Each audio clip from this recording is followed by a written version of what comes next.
Hello and welcome to Daughters of the King. My name is Shauna Sanders, and today I wanted to discuss the concept of love bombing.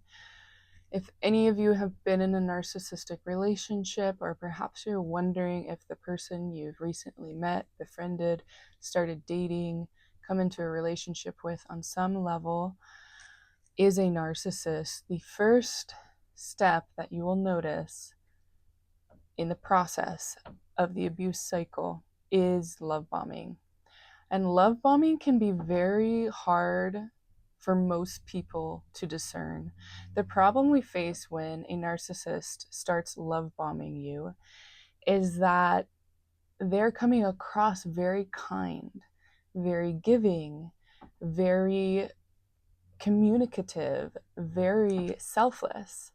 But what's underneath those seemingly loving actions are actually something far more sinister.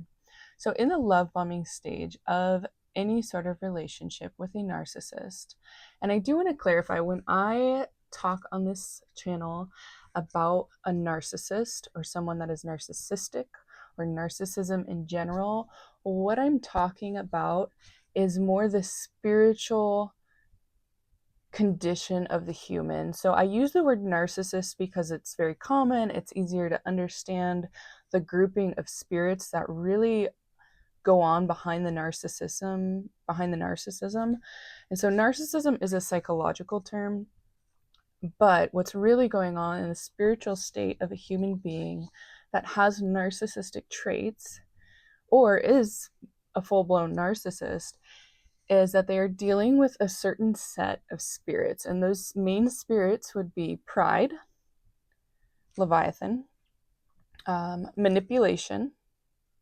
Python, and control. So those are the three main ones we're working with. Then usually you will have something along the lines of sexual perversion, pedophilia, the list goes on after that. But the main ones are pride, manipulation, and control that you're looking for in a narcissist. So when I'm referring to narcissist, I'm really talking about this main group of three spirits and basically three spirits that are operating behind somebody's way of thinking, way of being, and way of interacting with other people. So back to the main topic, love bombing. The love bombing stage is very hard to discern when you're the one being love bombed because it feels really, really good. And it feels really positive, and you think you've met like the person that you are meant to be with. You feel that God has placed this person in your life specifically for you. They are your soulmate, so to speak. And it can be extremely difficult when you're from your own perspective of being the person that is being love bombed, to discern that because it feels so good. So what's really going on behind the scenes of somebody that is love bombing is that they are showering you with affection. They are showering you with compliments. They are showering you with extravagant gifts, and usually like a big trip somewhere nice. The thing with love bombing, that is one of the telltale signs that you are being love bombed in a relationship with a narcissist, is that the pace at which they're committing this deep and profound love, or possibly expressing themselves being in love with you or thinking that you guys are best friends right away, is that it happens way too fast. So that is one of the telltale signs that you are possibly dealing with a narcissist. And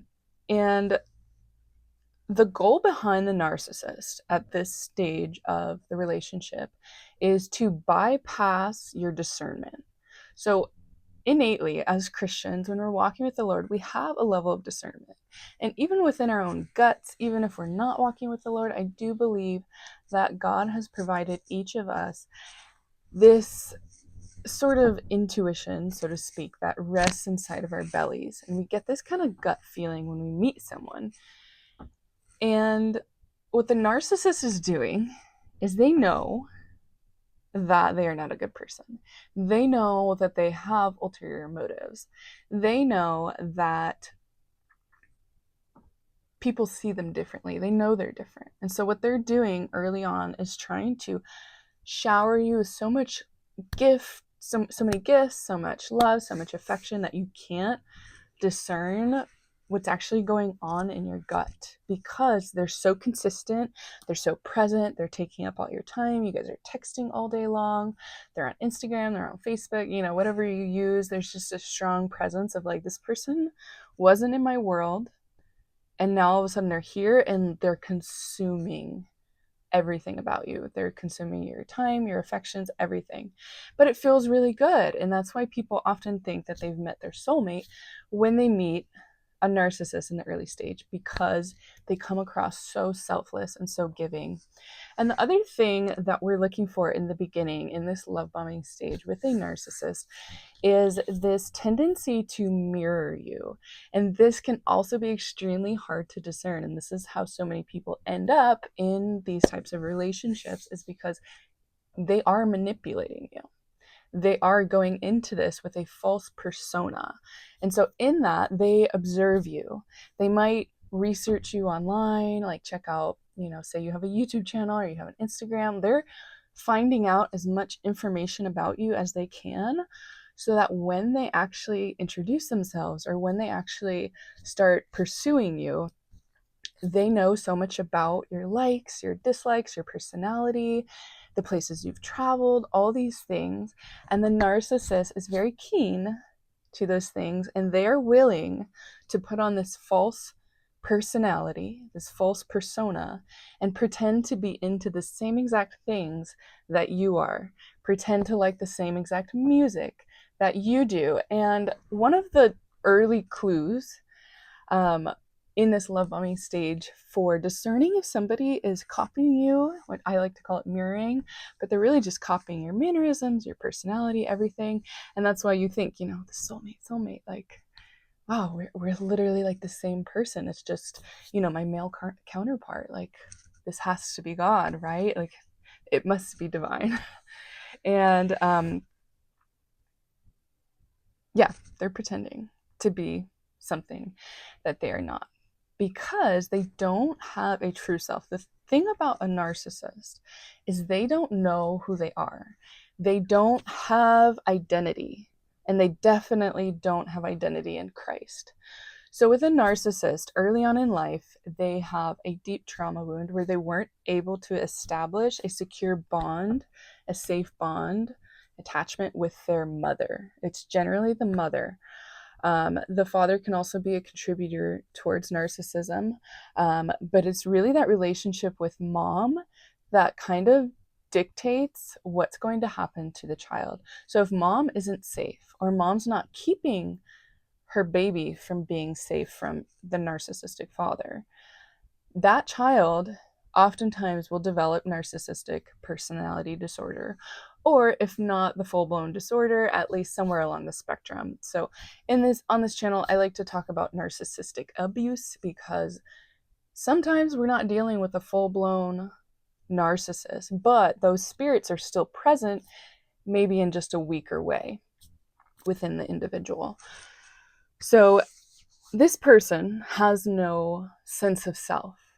So what they have to do is they create a false personality, and they need people in their life to basically represent that false persona back to themselves. So because they're incapable of knowing who they are, knowing their own values, understanding anything regarding a stable sense of self-identity, they are in constant need of somebody to be around them, or people to be around them, that pour into them this false mask that they wear. So in the mirroring, they're picking up on the positive traits that you have, and they're kind of adopting those as their own. And that's not their true self. Their true self is truly deeply living in shame and guilt and self-hatred and lack of identity, lack of purpose, and pain. But this false persona is so real to them that they believe it and they secure it, and that's how they keep their mind safe. is by presenting this false persona. So they mirror you, they love bomb you, and they pretend to be this wonderful person that you cannot possibly reject. They're basically trying to create a scenario in your life where you cannot reject them. They are so lovable. They are so giving. They're so much like you. You guys have the same, you like the same food, all these things, but it's not real. And that's the hard part. Once you've kind of gone through, and you might be in the stage where you've already realized, like, wow, I was with somebody that was very narcissistic, or maybe was a narcissist. And you start to look back and you're like, wait, but why was it so good in the beginning, right? And then you're trying to slowly get your way back to how things were in the beginning, but it's impossible, because that person that you thought you fell in love with in the beginning, that person that you had so much in common with, that person that was your soulmate, that, you know, you stayed up late and had deep conversations with, that you know, just all these wonderful things, right? Like, you're trying to get that back. And you're like, why did it get so bad? Why did we crash and burn? And so that's kind of what keeps us sticking around, is the hope of what was. But the thing that we need to come to when we are at this stage, whether we're still in a relationship with someone who's narcissistic or we've come out of it, is accepting the truth. And the truth is that that was never the person you fell in love with. That person that you met in the beginning of your relationship wasn't real.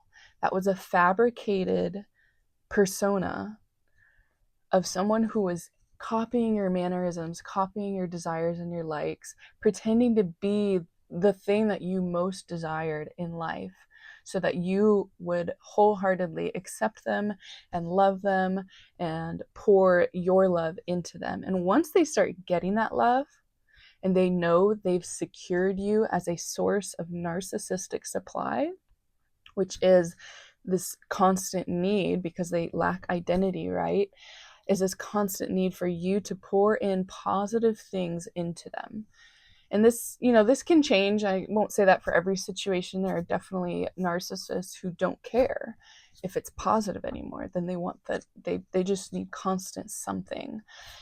But it is that narcissistic supply that they were after. So really, they were after trying to convince you, trying to manipulate you into falling in love with them. And once they knew you were securely attached to them, and that could have been through marriage, it could have been through having a baby together, they may have moved you across the country or somewhere away from your friends, or moved you from your support group. Once they know you're secure and you're with them and you're in love with them and you're down for the count, or down for the ride, maybe not down for the count, that's when everything switches. That's when you start to get the true self. And I've heard so many stories of women who had that exact experience. It was literally like the day they got married, boom, the next day, their husband was a completely different person. It was like all the disdain that they held within their bodies for having to pretend to be nice, pretend to be loving, pretend to be giving, all of a sudden snaps off. They know you're here and they flip on you. And so that's a really scary state to come to terms with. And I think that's where we'll probably wrap this video up, is knowing that love bombing is fake. It's not true love. It is not true service. And you will get little glimpses over time of the true heart of this person, whether it's going to a restaurant and seeing how they treat the waiter, or you just notice these little subtle slips of their personality, of their kindness, of their lovingness. You will notice these little slips, and it's very, very important that you take note of those moments where the mask comes down and perhaps you just see deadness in the eyes. They're very known to have this flat effect in their face, a very dark, demonic look when they're not putting on their charm. So with that said, we'll end the video for today, but that is love bombing for you. And yeah, just a little introduction into the spirits behind love bombing and narcissism, and I hope you have a blessed day. Would love if you could like this video and subscribe to the channel if you would like to hear more videos on the topic of spiritual warfare and narcissism from a Christian and biblical perspective.